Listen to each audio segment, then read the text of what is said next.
every single year we get absolutely flooded with this holiday imagery, and it's all designed to make us feel, well, a little inadequate. Oh, totally. It's this exhausting cultural script, isn't it? It It's this is. expectation that we have to curate a holiday experience that just looks flawless when the reality of gathering a bunch of imperfect, loving, tired people together is it's always going to be messy. Absolutely, and that is exactly why we're doing a deep dive today into this remarkably grounding reflection by Karrie Massotti called "When the Turkey's Burned and the Table's a Mess." Yeah. It basically gives us the ultimate permission slip. It really does. The central tension she explores is that conflict between the idealized, the curated image, The Pinterest board. the Pinterest board, the Hallmark movie, all of that, and the raw, authentic reality. So our mission today is really to extract her core insights to help you shift your focus from that overwhelming pressure to achieving genuine, heartfelt gratitude. Right. And we're not just summarizing here. We're trying to give you the conceptual tools to actually live differently during this high-stress season.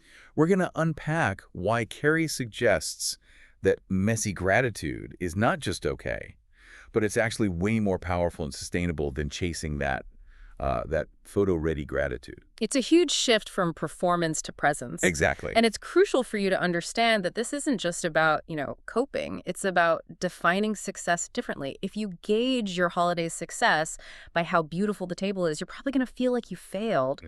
But if you gauge it by the depth of connection, you pretty much always win. Karrie's work is like a practical guide to making that mental pivot. Okay, so let's start with the reality check she gives us right at the beginning. Karrie just immediately sets the scene by tearing down the whole illusion of perfection. Yes. And she uses this specific, highly relatable imagery that, anyone who's ever hosted a big family meal will just get it instantly. She gets that the pressure starts in the kitchen, She doesn't just suggest things might go wrong. She lists the specific disasters. Right. She says the turkey might be dry or, and this is the truly disastrous one, maybe even still frozen in the middle right when you're supposed to be carving it. Oh, that detail right there. It's just gold. The frozen turkey in the middle. That's not a small mistake. That's a full-on crisis. It's a crisis. But then she follows that up by admitting that even something as basic as mashed potatoes might just come from a box. Which is this quiet little rebellion against the whole everything from scratch expectation, isn't it? It is. And it goes beyond the food. She paints this picture of the actual room. Yes, she does. The table is covered in mismatched plates. It's sticky with juice box rings. And then there's the classic sign of overcommitment. One too many folding chairs crammed in. Yes.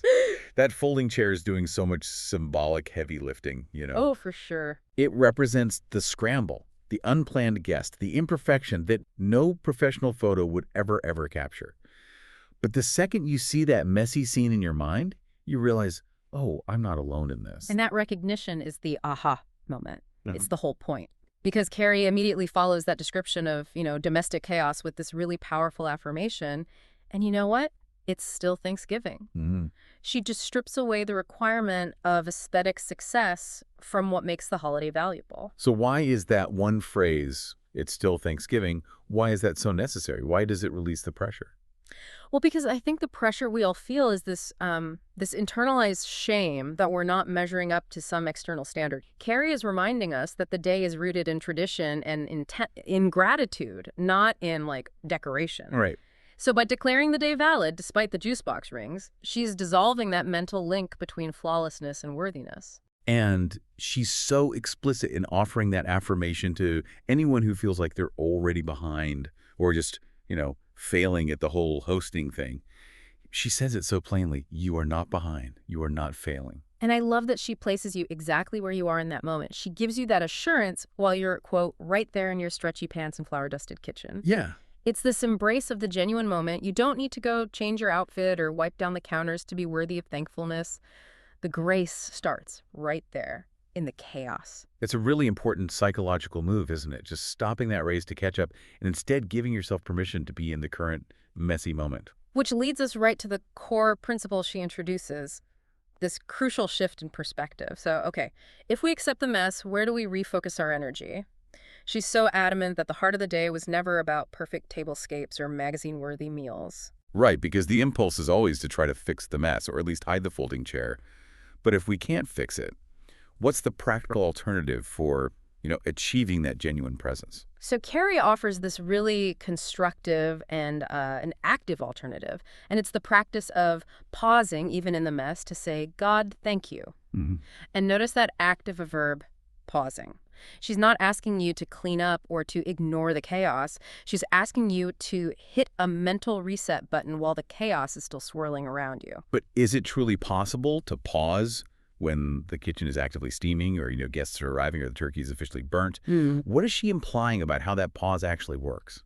I think she's implying that the pause isn't physical, it's intentional. A mental shift. Exactly. It's the decision to shift your internal dialogue from, ugh, I should have done better, to, okay, what am I still thankful for, even with this disaster?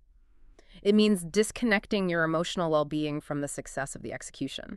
And when she asks us to shift that focus, she directs our attention to things that are so much more enduring than a side dish. She lays out these really specific, meaningful areas for gratitude. Yeah, she moves way beyond just, acknowledging the full table. She pushes us into deep human truth first, the obvious one, the people around you. But then she goes into something really profound, the stories behind the scars. That phrase, stories behind the scars, is incredibly potent.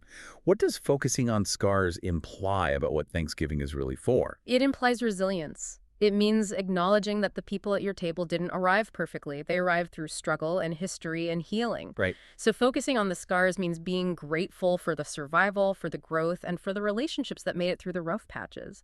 It totally transforms the day from a celebration of present success to a celebration of shared endurance. Wow, that changes the entire temperature of the gathering. It becomes less about, performative happiness and more about acknowledging the depth of a real life. Exactly. And her third area is the most foundational of all. Breath in my lungs and grace that shows up fresh every morning. Mm. I mean, these are the constants. These are the things that are true, whether the stuffing is soggy or the house is perfect. They're the non-negotiables. And this whole section just reinforces that ultimate permission slip. Whether you are serving a feast or frozen pizza, just give yourself permission to not be perfect. Right. It's the intention that matters, not the output. It is such a radical challenge to our consumption-driven culture, the one that tells us the value of the day is proportional to the money and effort we spend. Karrie's arguing the value is purely in the intention to connect and give thanks.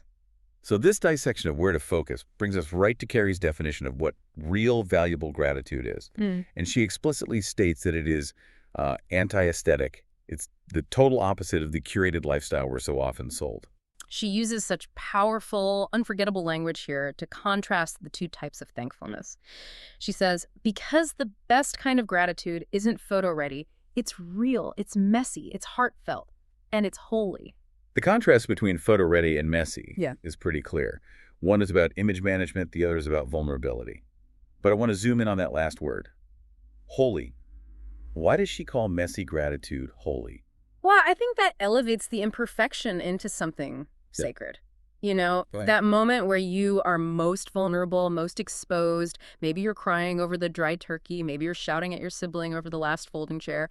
That messy, authentic human moment, if you can punctuate it with a genuine, heartfelt thank you, that's where the real grace lives. So the holiness comes from the honesty. Exactly, not the polished performance. It almost suggests that the performance of perfection is actually a barrier to deeper, more spiritual gratitude. Yeah. It just takes too much emotional labor to keep the facade up, and it drains the energy you need for a real connection. Precisely. Photo-ready gratitude is exhausting because it requires editing. Messy gratitude is sustainable because it only requires presence and truth. Now, this whole reflection is delivered right in the middle of a very commercialized time. It's important to talk about the seasonal context she provides, acknowledging that this reflection doesn't happen in a vacuum.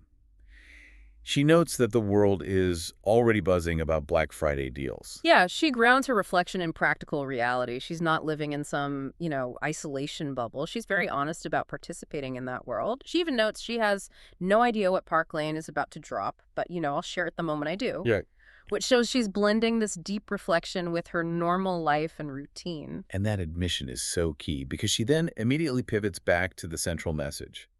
She draws this clear line in the sand between commercial obligation and spiritual intention, declaring, "Today, I'm not promoting anything. I'm just giving thanks." She prioritizes the pause over the promotion. And this blend of the profound and the practical is just demonstrated so beautifully in this surprising personal detail she shares.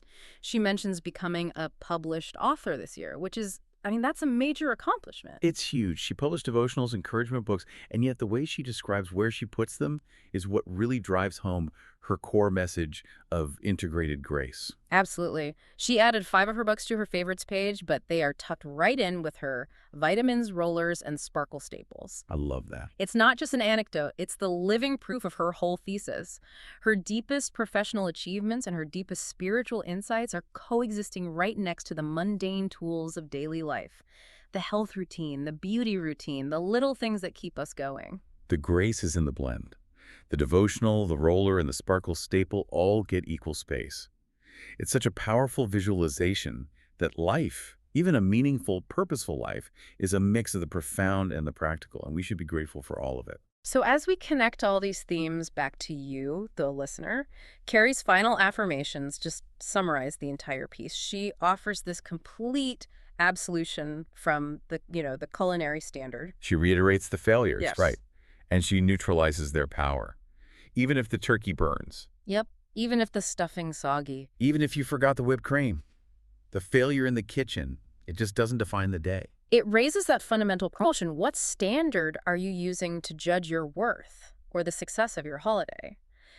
If we adopt Karrie's framework, a failure in culinary execution cannot possibly negate the abundance of breath and grace and human connection all around you. You're just shifting the goalpost from Yeah. presentation to presence. Exactly. And that primary takeaway affirmation delivered with such warmth, it really is the whole point of this deep dive. You're doing better than you think, and you have so much to be grateful for. It's just the ultimate recognition of effort and an offering of self-compassion. That is the ultimate synthesis. The main nugget of knowledge to take away here is that perfection is truly the enemy of genuine connection and heartfelt gratitude.